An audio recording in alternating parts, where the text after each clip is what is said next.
যে চিংড়িগুলো ইউজ করেছে বা চিংড়িগুলো নিয়েছে এগুলো বাগদা চিংড়ি, বেশ বড় বড় দেখতে পাচ্ছ, খোসাটা ছাড়িয়ে দিয়েছে তাই এরকম গুটিয়ে গেছে। এখানে কিন্তু রান্না চলছে দেখতে পাচ্ছ, সব গুঁড়ো মশলা দিয়ে। 450 টাকায় থাকা প্লাস 3 বেলা খাওয়া। 99 একটা পিৎজা আর বার্গার আছে। সবকিছুই এভারেজ 200 নাকি? মাছ দেখে কারা খেতে চাইছে? এই যে বলছিল মাছ খাবে। গুড ইভিনিং সবাইকে, আর আরো একটা নতুন ব্লগে সবাইকে ওয়েলকাম। বেসিক্যালি আগের ব্লগটা তোমরা দেখেছিলাম মন্দারমণি ফুড ট্যুর, যেখানে আমি তোমাদের ভালো একটা রিসর্টেরও খোঁজ দিয়েছিলাম। ডিটেল ভিডিও কিন্তু জার্নি উইথ বিজিতে আসবে। আর এখন আছি হচ্ছে দীঘাতে। বেসিক্যালি দীঘা আসার সেরকম কোনো প্ল্যান ছিল না, আমরা মন্দারমণি গেছিলাম এবং সেখান থেকে একটা নতুন সমুদ্র সৈকতে গেছিলাম, যার ভিডিও জার্নি উইথ বিজিতে আপলোড হবে। কিন্তু ভাবলাম যে তুই এই এরিয়াতেই আছি, একটু দীঘা থেকে ঘুরে আসি। একটা দিনের ছুটি কাটানোর জন্যই বলতে পারো এসেছি। জাস্ট এই একটাই ব্লগ আসবে যেটার মধ্যে তোমাদের মোটামুটি দীঘা বা আশেপাশে খাবার দাবার নিয়ে এক্সপ্লোর করব। আর এবার কিন্তু আমরা আছি একটা মানে ভাইরাল হোটেলে, রত্নদ্বীপ। ঠিক আছে, এবার রত্নদ্বীপে মানে আমি শুনেছি 450 টাকায় সে থাকা খাওয়া সব কিছু দিচ্ছে। আমরা নিজেরা অবাক ছিলাম যে ভাই কি করে দিচ্ছে। তারপর ফোন করলাম যখন হোটেলে, ওরা বললো যে হ্যাঁ অ্যাকচুয়ালি রত্নদ্বীপে এরকম 450 টাকায় নাকি থাকা খাওয়ার ব্যাপার আছে। যখন এখানে এলাম মানে লিটারালি রুমগুলো বেসিক রুম আছে বাট স্ট্যান্ডার্ড রুম, আর তার সঙ্গে 3 বেলা খাবার। আর খাবারের কোয়ালিটি মানে সত্যিকারের আমি জানি না, আমি এক্সপেক্টই করিনি। আর এখনো অবধি আমাদের বিশ্বাস হচ্ছে না যে 450 টাকায় থাকা খাওয়া দীঘাতে পাওয়া যায়। আর ওনারা কি করে দিচ্ছে আমি লিটারালি জানি না, বাট এইটা যে ভাইরাল হয়েছে 450 টাকায় দীঘাতে থাকা খাওয়া রত্নদ্বীপ, এবং ওদের আরও একটা হোটেল আছে যেটা হচ্ছে লোটাস, তো এই দুটো ঘটনা কিন্তু সত্যি। এখন কিন্তু আমরা আছি উদয়পুরে, মানে বাংলার মিনি গোয়া যাকে বলে। আর এখানে দেখো এরকম বাইক স্কুটি রাইডও করা যায়, মানে এই যে সমুদ্র সৈকত ধরে তোমরা সুন্দর আর কি ঘুরতে পারবে। 150 টাকা করে নেয় এরকম বাইক স্কুটি ভাড়া। আর এই হচ্ছে উদয়পুর বিচ, যেখানে প্রচুর খাবারের অপশান, তার সঙ্গে মাছ কাঁকড়া এগুলো তো আছেই, এবং বিয়ার হুক্কা এগুলোও কিন্তু এই উদয়পুর বিচে তোমরা পান করতে পারবে। মানে এক কথায় যাকে বলে এই জায়গাটা হচ্ছে পুরো ফ্রেন্ডসদের নিয়ে মজা করার জন্য আদর্শ জায়গা। আর এই হচ্ছে উদয়পুরের সমুদ্র সৈকত। সুনিতা এখানে কি করছে? আর এইগুলো না না নামতে দিই না, ব্যাপারটা হচ্ছে ওই আর কি। আর এইখানে দেখো পুরো একদম ফেনা টানা হয়ে আছে। আমার মনে হয় এইগুলো মানে সমুদ্রে নোংরা না, এত নোংরা খেয়ে দিয়ে লোকে সব এই সমুদ্রেই ফেলে দেয়, এর জন্যই এই কিন্তু দূষণগুলো হয়। আমার মনে হয় সমুদ্রকে পরিষ্কার রাখা দরকার। আর এই উদয়পুর বিচ থেকে আমরা কিনেছি হচ্ছে কাজু। তো এইরকম দেখতে পাচ্ছ গোটা কাজুই এটা, বাট এটা হচ্ছে পালিশ করা নয়। মিষ্টি আছে বেশ, খেয়ে টেস্ট করে দেখলাম, এরকম 500 মতো নিয়েছি। এটা হচ্ছে 600 টাকা কিলো নিল। আর যদি তোমরা 700 টাকারটা নাও এই সেম কাজুই, ওটা হচ্ছে একটু পালিশ করা, মানে ডিফারেন্স এরকম কিছু নেই। জয়পুর বিচে কিন্তু প্রচুর এরকম দোকান আছে দেখো, যেখানে কাঁকড়া মাছ বিয়ার এগুলো তোমরা কিন্তু আর কি খেতে পারবে। মানে পুরো সমুদ্রে একদম পা ভেজাতে ভেজাতে সুন্দর বসে খাবার দাবার এনজয় করতে পারবে। প্রচুর দোকান আছে এখানে। কাকিমার দোকান থেকে আমরা এরকম মাছ চিংড়ি এগুলো নিলাম। এখানে দেখো অনেক কিছু কিন্তু পাওয়া যাচ্ছে। কাকিমা এই কাঁকড়া কত করে বললে? 2 পিস 200 টাকা। চিংড়ি 10 পিস 200। আর এইটা কি মাছ আছে গো? ভোলা। ভোলা মাছ কত করে? 100 টাকা করে। আর এইটা কি মাছ? পাড়া মাছ। এটার দাম কত? 100 টাকা। আর এগুলো কি চিংড়ি সব? আর এই যে ছোট কাঁকড়া আছে, ছোট কাঁকড়া 3 পিস 200 না? আর আমরা কিন্তু একটু মিলিয়ে নিলাম, মানে এই 1 পিস কাঁকড়া আর 5 পিস হচ্ছে এইরকম চিংড়ি, তো মিলিয়ে হচ্ছে 200 টাকা। মানে তোমরা এইরকম ভাবেও নিতে পারবে। এটা কি গো? মৌরলা মাছ। এটার দাম 40 পিস 200 টাকা। মানে এরকম ডিপ ফ্রাই ভাজা করে দেবে। সবকিছুই এভারেজ 200 নাকি? Fix rate? আচ্ছা, মাছগুলো মানে যখন যেরকম পাওয়া যায়। আর পুরো কি কষা করে দেবে তো একদম? আর কাকিমা বলে দিই যেন সুন্দর রান্না হবে। আচ্ছা, রান্নাটা খেয়ে তোমাকে বলে যাবো। আর যদি ভালো লাগে তাহলে সবাই এসে কাকিমার দোকান থেকে খাবে। আর এখানে দেখো আমি বলেছি পুরো চিংড়ি ভালো করে ছাড়াতে, কাকিমা কিন্তু এই দেখো সুন্দরভাবে ছাড়িয়ে নিচ্ছে। এটা বেশ ভালো লাগলো, কারণ অনেকে ভালো করে ছাড়ায় না। তো এই জিনিসটা কিন্তু একদম পরিষ্কার করে ধুয়ে তারপরে রান্নাটা করবে, তোমাদের দেখাচ্ছি। আর এখানে সুন্দর বসার জায়গা আছে, যেখানে বসে কিন্তু সমুদ্র দেখতে দেখতে সুন্দর সন্ধ্যেবেলায় ঠান্ডা ঠান্ডা ওয়েদারে এইরকম মাছ কাঁকড়া এনজয় করতে পারবে। সাথে বিয়ার বা হুকা এগুলো চাইলে নিতে পারো, যেগুলোর প্রাইস এখানে এসে জেনে নেবে। এখানে কিন্তু রান্না চলছে দেখতে পাচ্ছ, সব গুঁড়ো মশলা দিয়ে।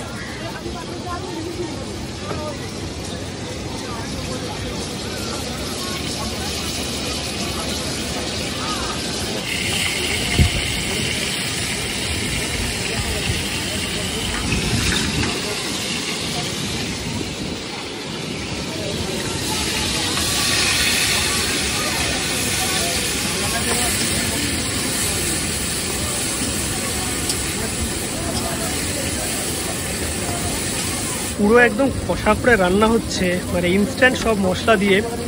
আর এটা হচ্ছে টমেটো সস দেওয়া হচ্ছে এবার।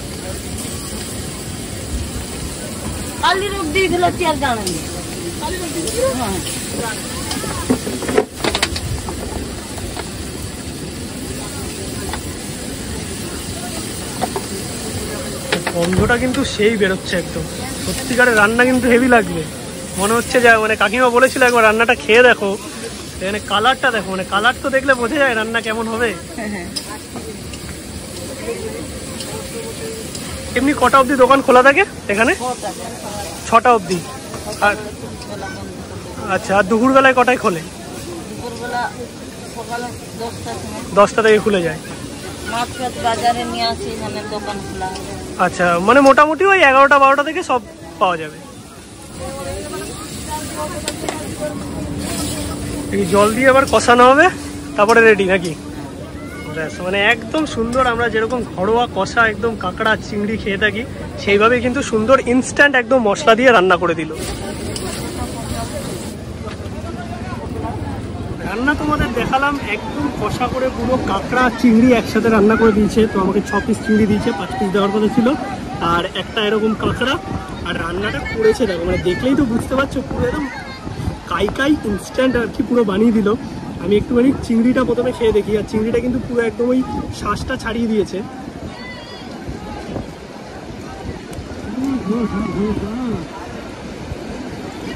ফ্যান্টাস্টিক রান্না হয়েছে, দারুণ, সত্যিকারের পারফেক্ট ঝাল, একদম মশলাদার, এটা দুর্দান্ত লাগছে।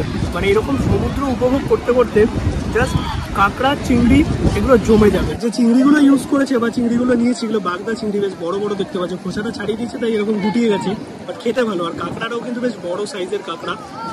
কাঁকড়াগুলো আস্তে আস্তে ধরে ধরে খেতে হবে, বাট রান্নাটা যে করেছে না সত্যি একদম অসাধারণ করেছে। কাঁকড়া হচ্ছে এখন সময় নিয়ে খেতে হবে, বাট তোমরা কিন্তু চাইলে কাঁকড়া আর চিংড়ি মিক্স করেও নিতে পারবে, দাম ওই একই 200 টাকাই পড়বে। জয়পুর থেকে বেরোনোর পথে এরকম একটা কুলফির দোকান পেলাম, সেখান থেকে নিলাম হচ্ছে কি কাজু রাবড়ি মাছি বলবে, কাজু ক্ষীর 35 টাকা। ভালো খেতে, 20 টাকা থেকে শুরু, 90 টাকা অবধি আছে। জয়পুরে কিন্তু কিছুক্ষণ সময় আমরা কাটালাম, এখন যাচ্ছি সামনের দিকে। মানে এই যে ব্রিজ বরাবর সুন্দর কিন্তু দেখো রাস্তা করা আছে, এই রাস্তা ধরে তোমরা একদম নিউ দীঘা হয়ে ওল্ড দীঘা পৌঁছে যেতে পারবে। মাঝে পড়বে ঢেউসাগর, আরও অনেক কটা পার্ক হয়েছে। বাট একটা জিনিস দেখলাম, এইবার দেখো এই ঝাউবনগুলো অনেক বেশি ফাঁকা ফাঁকা লাগছে। আগের বারও যখন এসেছিলাম, মানে প্রায় অনেক দিন আগেই হয়ে গেছে, অনেক মাসই হয়েছে, তো তখন অনেক মানে ভরা ছিল এই জায়গাটা, এখন ফাঁকা ফাঁকা লাগবে। তার মধ্যে সমুদ্রে তো সুন্দর হাওয়া আছে। আর যারা আমার journey with visited south India series দেখেছো, সেখানে কন্যাকুমারী অথবা আমরা যে গেছিলাম হচ্ছে রামেশ্বরমের দিকে, ওইখানে যে সমুদ্র ছিল না, মানে সমুদ্রের রঙই আলাদা, পুরো নীল হালকা সবুজ সবুজ। আর এইখানে সমুদ্রের রং দেখো, মানে পুরো একদম ধূসর কালার। এখানেও কিন্তু বে অফ বেঙ্গল, তোমরা যদি কেউ কন্যাকুমারী গিয়ে থাকো সেখানে দেখবে যে এক পাশে বে অফ বেঙ্গল, এক পাশে অ্যারেবিয়ান সি, আর সোজাসুজি হচ্ছে পুরো ভারত মহাসাগর। ধনুষকোটি গেলেও সেখানে একদিকে অ্যারেবিয়ান সি আর আরেকদিকে হচ্ছে ভারত মহাসাগরের পাশ। সেখানে কিন্তু বে অফ বেঙ্গল কি পরিষ্কার, মানে কেউ গেলে বুঝতে পারবে। বা আমার সিরিজগুলো জার্নি উইথ ভিজিতে আপলোড আছে, টোটাল সাউথ ইন্ডিয়া সিরিজ, সেখানে তোমরা দেখতে পারবে। মানে পরিষ্কার, মানে পুরো নিচে সমুদ্রটা একদম কি আছে দেখতে পারবে। কম্পান ব্রিজ, মানে ব্রিজের ওপর থেকে সমুদ্রের নিচে পুরো একদম পাথর শেওলা দেখা যায়, এতটা পরিষ্কার। আর এইখানে সমুদ্র এইরকম যেন সত্যি বুঝি না, মানে দীঘার সমুদ্র আস্তে আস্তে ওই নীল ব্যাপারটা আমার মনে হয় যে চলে যাচ্ছে। পুরীতে গেলে তাও কিছু দেখা যায়, মানে পুরীর সামনের দিকটা এরকম থাকলে দূরের জলগুলো নীলচে নীলচে থাকে, কিন্তু দীঘাতে এখনো সেই নীল সমুদ্রটা ফিল করা যায় না। আর এই হচ্ছে আমরা পুরো সুন্দর একদম উদয়পুর থেকে সোজা যে রোড চলে গেছে নিউ দীঘা ওল্ড দীঘার দিকে, সেখান থেকে যাচ্ছি। আর এইদিকেও কিছু পার্ক আছে, সামনে ঢেউসাগর পড়বে। নিউ দীঘা বিচ থেকে কিন্তু এই জাহাজবাড়ি দিকে যাওয়ার পথে এই যে ভাইয়ের দোকান আছে, সোডা সেন্টার দেখতে পাচ্ছ, এখানে কিন্তু ভ্যারাইটিস রকমের সোডা পাওয়া যায়। মানে আমি দীঘায় আসলে কিন্তু এই দোকান থেকে মানে সোডা ট্রাই করবোই। তো এখানে ভাই সোডা বানাচ্ছে সুন্দর। এখন দাম কি আছে গো? 20 টাকা করে সোডা। আর যদি কেউ জল দিয়ে নেয় নর্মাল 10 টাকা। আর এখানে তো মনে হয় অনেক কিছু রেখেছো, এখন এই মজিটো পাওয়া যাচ্ছে, এগুলো কত করে? 30 টাকা মকটেল মজিটো। আচ্ছা, মকটেল যা নেবে 30 টাকা। আরে একদম কিন্তু রিজনেবল প্রাইসে মানে ভাইয়ের দোকানে পাওয়া যাচ্ছে। তোমরা যদি কেউ আর কি খেতে চাও এইখানে আসতে পারো। দুইটাই কিন্তু ঠান্ডা ঠান্ডা কিন্তু দারুণ। আর মজিটো আছে, বিভিন্ন রকম মকটেল আছে, সেগুলো হচ্ছে মাত্র 30 টাকা। মানে এই জাহাজবাড়ি যাওয়ার পথে বা বলতে পারো জাহাজবাড়ি থেকে বিচ যাওয়ার পথে এই ভাইয়ের দোকানে কিন্তু তোমরা এই ড্রিঙ্কস ট্রাই করতে পারো, সত্যি দারুণ। গরমের মধ্যে একদম ঠান্ডা ঠান্ডা ব্যাপার। দীঘাতে শুধু ভিড়টা দেখো, মানে কত মানুষ, শীত গ্রীষ্ম বর্ষা দীঘাই হচ্ছে আমাদের ভরসা। মানে গরম হোক বা ঠান্ডা বা বর্ষা দীঘাতে আসতেই হবে। আর এইদিকে দেখো প্রচুর খাবারের দোকান আছে চারিদিকে, তোমরা সি ফুড থেকে শুরু করে বিভিন্ন ধরনের খাবারও পেয়ে যাবে, সাথে শপিং এর অপশন আছে। এইদিকে পে অ্যান্ড ইউজ টয়লেট আছে, মানে সবকিছু মিলিয়ে সন্ধ্যেবেলার দীঘা কিন্তু পুরো জমজমাট। ওল্ড দীঘা এসে কিন্তু বিগ শপ পিৎজা থেকে নিয়ে নিলাম হচ্ছে এরকম পিৎজা, যেখানে ননভেজ একটা পিৎজা আছে, সাথে একটা বার্গার আছে। এর দাম নিয়েছে আমার টোটাল হচ্ছে 145 টাকা। বেসিক্যালি 99-এ একটা পিৎজা আর বার্গার আছে, এটা ভেজ, আর 39 রুপিস অ্যাড হবে, সেটা হচ্ছে ননভেজ করলে প্লাস 5% জিএসটি। আর এখানে ভিড় দেখো, মানে সব ধরনের খাবার কিন্তু আছে। টেস্টটা কিন্তু মোটামুটি ঠিক আছে, বাট একটু ড্রাই লাগলো। ওপরে চিকেন, কর্ন, সাথে চিজ, অনেক কিছু দেওয়া। এবার একটু খেয়ে দেখি কেমন খেতে। দাম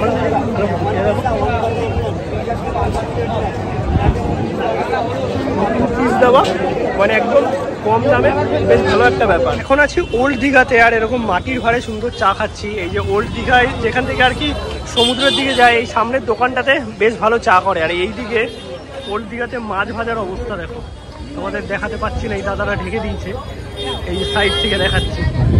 এইরকম হচ্ছে মাছ ভাজা পাওয়া যাচ্ছে। এটা কোন যুগে ভাজা হয়েছিল আমি নিজেও জানি না।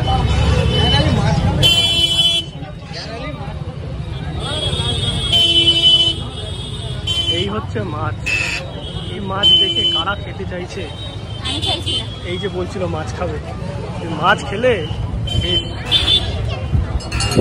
এই মাছ কিন্তু একটু বুঝে খাবে।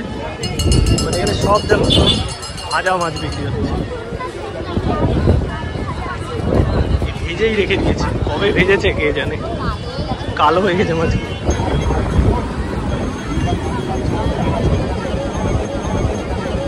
এখন কিন্তু রুমে চলে এসেছি, আর আসার সময় বাইরে বিক্রি হচ্ছিল এরকম পেঁয়াজি, তার সঙ্গে মুড়ি আছে, আর এদিকে হচ্ছে ডিমের চপ, আলুর চপ। তো এই দিয়ে সন্ধ্যেবেলা একটু খাওয়া দাওয়া করবো। মানে বাইরে টুকটা খাওয়া হয়েছে, কিন্তু চপটা বেশ গরম গরম ভাজছিল, নিয়ে চলে আসলাম। আর এখন মোটামুটি 9টা মতো বাজে, 10:30 নাগাদ ডিনার করবো। আর ডিনার তো হোটেলেই করবো, যেহেতু রত্নদ্বীপে আছি। আর আজকে এদের কিন্তু প্যাকেজে বিরিয়ানি হচ্ছে, মানে 450 টাকায় থাকা প্লাস 3 বেলা খাওয়া। এখন চলে এসেছি ডিনার করতে, আজকে সেকেন্ড দিনে। এইখানে আছে হচ্ছে বিরিয়ানি, মানে চিকেন বিরিয়ানি, এটাও কিন্তু 450 টাকার প্যাকেজের মধ্যে। রাইস দেখতে পাচ্ছ একদম ঝরঝরে, তার সঙ্গে এইরকম চিকেনের পিস, আলু আছে, স্যালাড আছে, রায়তা আছে। মানে এক কথায় যাকে বলে 450 টাকায় মানে জমে ক্ষীর খাওয়া দাওয়া। টেস্ট করে দেখি। বিরিয়ানিটা দারুণ করেছে, লিটারালি দুর্দান্ত। আর এই হচ্ছে চিকেন, আর বিরিয়ানির চিকেন কিন্তু আনলিমিটেড নয়, রাইস আনলিমিটেড, আলু আনলিমিটেড। আর এই প্রাইসের মধ্যে লিটারালি দুর্দান্ত। আর এরা কিন্তু তাড়াতাড়ি দীঘাতে একটা বিরিয়ানি আউটলেটও খুলছে। মানে এইটা হচ্ছে ভেতরে ইনফরমেশান দিলাম, খুললে তখন দেখাবো। আমাকে তো বেস্ট পিস দিয়েছে, এবার সুনিতায় কিন্তু ভালোবেসে সুন্দর একটা লেগ পিস দিয়ে গেছে। আর লেগ পিস মানে বুঝতে পারছে একদম ধরলেই খুলে আসবে মাখনের মতো।